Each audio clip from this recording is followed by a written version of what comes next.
Maayong hapon.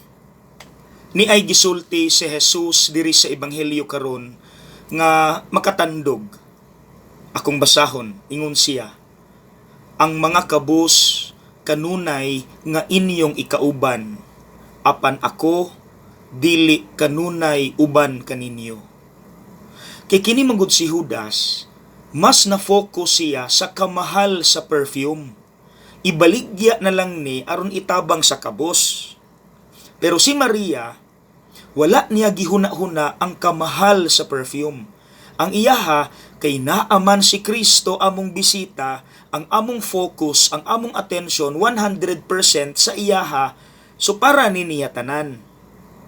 Abi ninyo mga igsuon, kana bitawng attentiveness o kanang focus, nagkawala na karon. Mao nang naay issue nga gitawag sa internet, phobbing or phone snubbing. Kana bitawng nangaon ta sa kananan pero wala ta nagtabi kay nag-iyahay tagtuplok sa atong mga cellphones.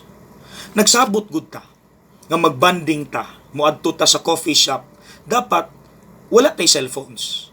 Atong i-savor 100% ang presensya ug attention sa usag-usa.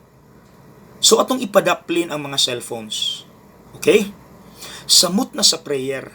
Dapat mga igsuon kung mag-ampo ta, maningkamot ta nga naka-focus ta 100% sa Dios. Prayer na gud na. So para gyud na sa iya ha. Maningkamot ta nga dili ta mo entertain paglain nga mga attentions. Ug ikaduha kanang bisan sa atong kabisi sa trabaho or whatever, dapat maningkamot ta nga maka-insert kita og prayer moments personal kanang for the Lord gyud 100%. Okay? Again, tuloy ka yan. No to phobbing.